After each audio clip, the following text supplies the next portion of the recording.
Hello, everyone. It's 10 o'clock, so we will get rolling here. Good morning. Thank you to everyone that is here today. Um, Trying to introduce myself and manage the people that are coming into the room too. So just bear with me. My name is Kate Vendel. I'm the grant manager here at the South Dakota Arts Council. And this is something different that we're trying this year. We, in the past, have done webinars for a grant, just for grant applications. And this year we're just doing these shorter sessions, learning sessions. And the setup today is we're just going to take a very high level overview of our grants and open the floor for Q&A at the end. I don't anticipate this call will take 30 minutes, but I don't want to keep anybody from answering or asking any questions. So again, my name is Kate Vendel. I also have a few of my arts colleagues on this call, so I will put myself on mute and let them introduce themselves, starting with our grant specialist, Holly Briggs. Hi everyone. My name is Holly Briggs, like Kate just said. I'm new to the team this year, so I'm just going to be learning alongside with you guys. So it'll be a good year for that opportunity, and I look forward to speaking to you when I can. And yeah, next up is Sarah. And I am at the South Dakota Tourism Conference and just watching and learning from Kate and Holly as well. I am the Communications and Community Relations. Awesome. And just so everyone knows, you're seeing three-fourths of our staff this morning. So the South Dakota Arts Council is a small but mighty staff. But we are certainly here to help you apply, to serve you in any way that we can. I always try to tell people, we have money and really all we can do with it is give it away. So we need applicants for grants, and we'll go ahead and get rolling here. Again, this is very high level. We'll have 4 of these short learning sessions between now and when applications close, and we'll go through that schedule towards the end of the conversation. And then we'll also be doing some weekly Q&A sessions, you can call us anytime. You see both my and Holly's information up on your screen here. You can give us a call or send us an email with any questions that you may have related to grant applications or anything with grant funding. So the South Dakota Arts Council provides grants to 2 groups of people. We provide grants to individual artists, and we provide grants to organizations. And in those 2 camps of people, we have a few different opportunities. Individual artists would be people that live in the state and work as artists within the state. That's the highest level of eligibility for that category of support. If you've applied in an individual grant category through us before, there are a number of changes within our applications this year, and what we've really tried to do is streamline as best as possible and make it as easy on you as the applicant as we can. So a big shift this year for individual artists is you'll find one opportunity, one path of opportunity. So you'll just see an artist grant when you log into the grant system and get rolling. You'll really just see an artist grant. Once you get into that artist grant, you can then kind of choose your own adventure, pick your own path. And we're just laying out very high level what those paths look like as we chat this morning. You'll see those 4 opportunities, and we'll dig into that a little bit deeper on that next slide. When we talk about organizations, we're talking about 501c3s. So those are registered nonprofits through the eyes of the federal government. So a 501c3 is a specific tax orientation for an organization to have, and that is that is the type of nonprofit we're talking about when we're talking about an organization applying for a grant support through the South Dakota Arts Council.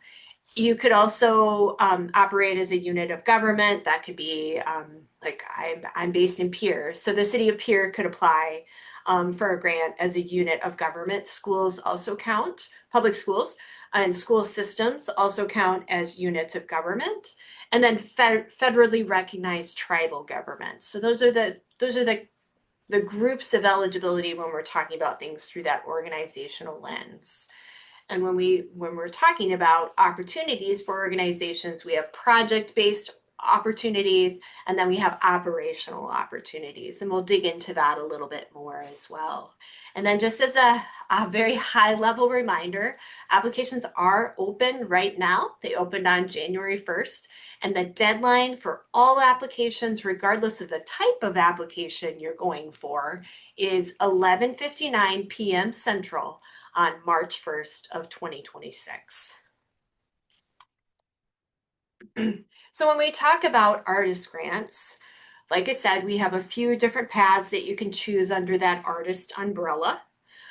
We have the career development grant, which is it's for advancing your artistic work and career, and that name of that opportunity is a bit of a misnomer. You do not have to be a new artist to apply in that category of support.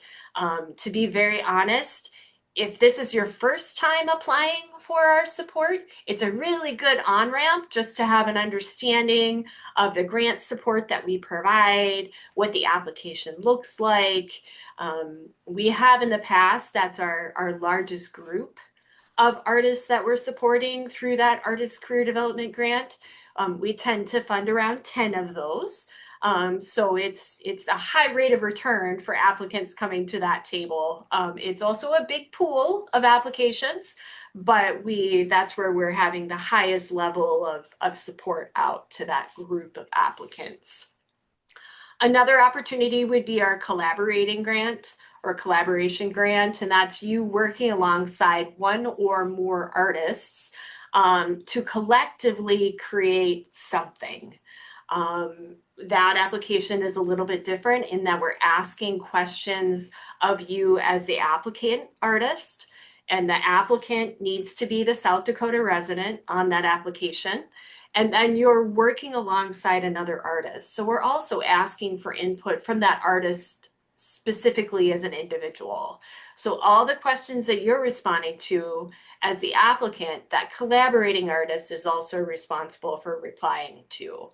So we're asking them for an artist statement and a resume and all of the same things we're asking you. So this is a very genuine collaboration between you and other artists. And you're planning an output that is a collective artistic opportunity, experience, development, whatever that looks like for your group of artists. But it's a planned project with planned objectives for the whole group. And then the final individual support would be that fellowship grant.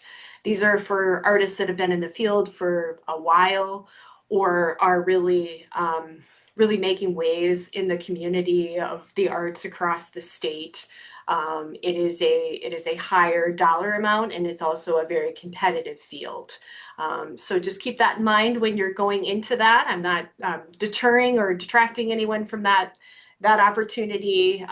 We do see a lot of applications, and we tend to fund. That's a low number of return in that category, with around maybe 3 to 4 per year. The final opportunity for individuals would be the project grant, and this is where the two diverge on both the application and the intent.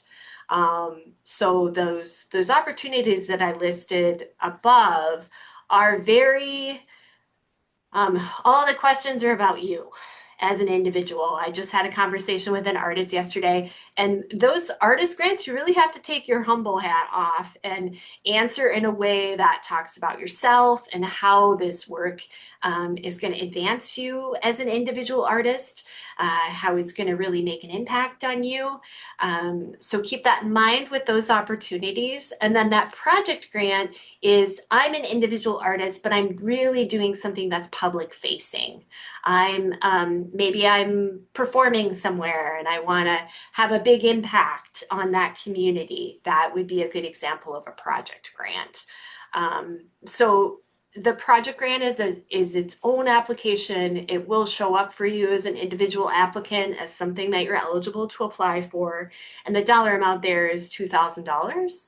Another difference in those two is any other individual opportunity, you're matching. This gets kind of tricky. You're matching your funds. So you're spending $2,000. Let's say you've got an artist career development grant. You've got $2,000 in expenses, and you're just showing that $2,000 coming in from your grant. The project grant, we need to see for a $2,000 grant, we would see $4,000 in potential expenses or proposed expenses, and then $4,000 coming in as income. So that's what we call a matched grant. We have a one-to-one match there. You're receiving $2,000, you're also taking in $2,000 in income, and you're showing $4,000 in total expenses. So a little bit different there. And then again, you're a South Dakota resident if you're applying, and any student, whether you're enrolled in high school, college, tech school, master's program, you would not be eligible to apply for our grants. And then on the organizational side, we talked a little bit about the eligibility, but I'll just touch on that again. Again, when we talk about a nonprofit, we're really talking about the specific tax identifier of a 501c3. And then we do have the operational support. And so that would be where we're looking for that. You've been in operation for a year and you have a minimum budget of $10,000. So that's specific to that organizational support. And when we're talking about organizational support, we're talking about an organization, an arts forward organization that's doing artist work year round. You run a small or a large arts council for your community. You are the executive director of a performing arts facility that does arts programming year round. You run a small or large community theater. So those are a few examples of groups that would fall into that organizational support. And let's say you're on the other side of that. Let's say you want to, you're again from the city of Pierre, and you want to do a big gallery show for your community. That would be a really good opportunity for you to apply for a project grant. Those are a little bit more finite in terms of what's involved, who's involved. Maybe you don't do arts programming year round, but you really want to bring in and do an artist showcase, a performance showcase for your community. Those are just a few examples of what a project grant looks like. Project grants, just like I mentioned before, are matched grants. So you're applying for up to 50% of your expenses, and then anything that you're spending, you're showing as income on the other side of that project. We have increased our funding levels this year. I'm just going to go back a slide because we're missing a dollar amount on that one.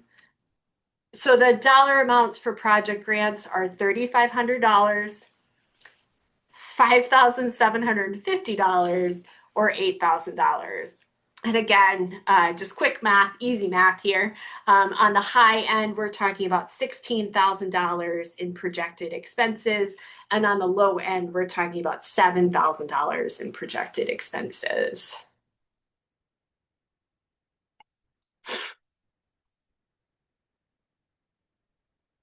And again, just digging in a little bit deeper on those project grants. The funding level on either the artist or the organizational side is going to be no more than 50%. That's like I said earlier, those are matched grants. So we're talking about that dollar to dollar match on the income and the expenses side. And then the eligibility there is what I've already said. You know, you're on the artist side, you're a resident of South Dakota, you're not a student. And then on the organizational side, if you're applying for a project grant, that's really just the dollar amount of the project that you're applying for.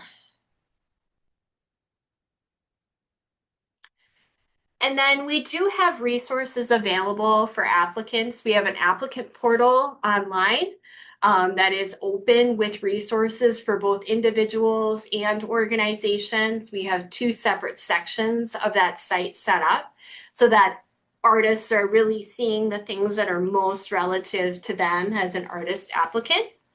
And then the same with those organizations.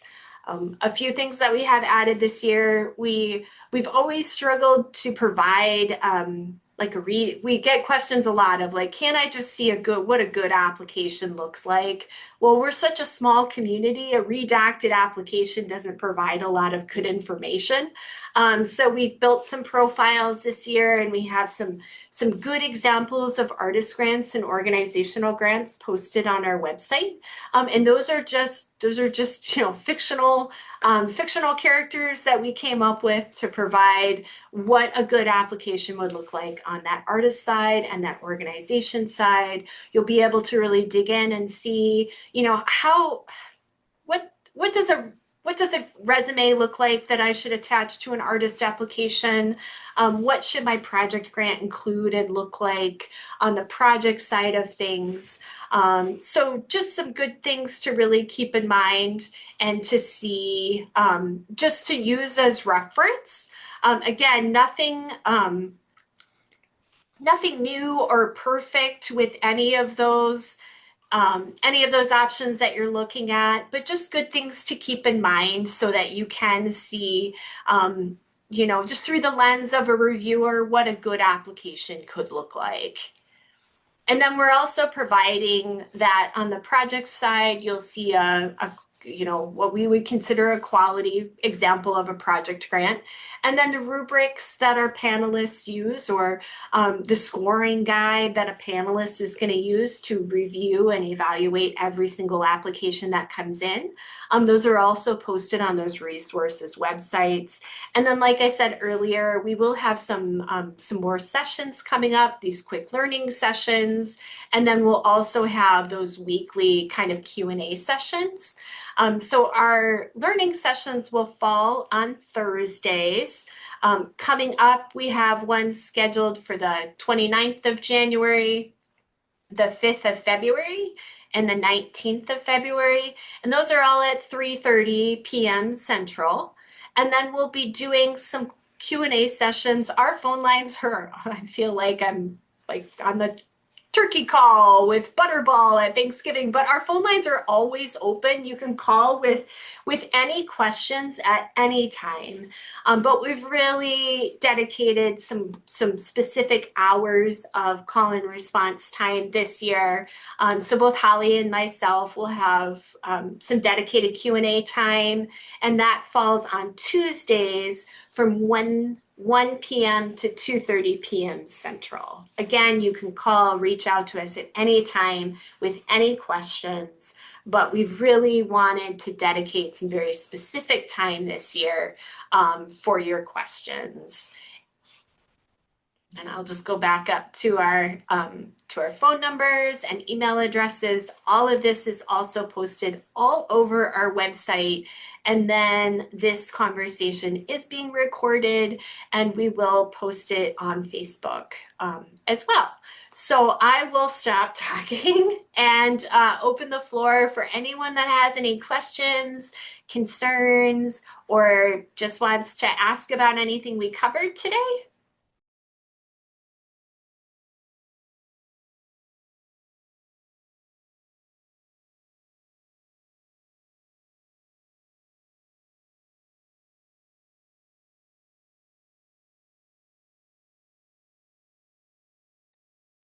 I know somebody on here has a question. So don't hesitate to ask, or perhaps you don't want to ask on a call that's being recorded. You can always call us at any time. But if there's anything I missed, anything that we didn't cover, like I said, we will have some more information coming up. Thank you so much, Erin. We will have some more information coming up in the weeks ahead, so feel free to jump on any of those calls. We are trying to just keep this quick and concise. We know how precious everybody's time is, and we just appreciate everyone being here today.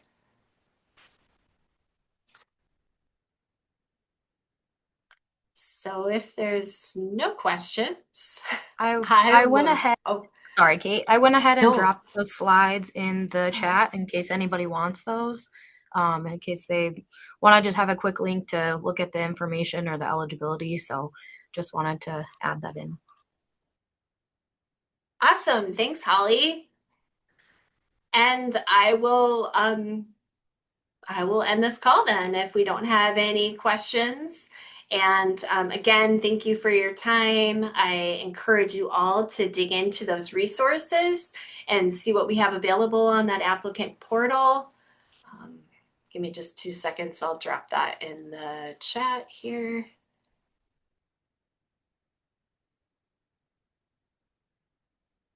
And if you're part of an organization, we'll post this on our Facebook page and feel free to share it out with anyone else that you think might be interested or have questions. And we will talk to you soon. Thank you.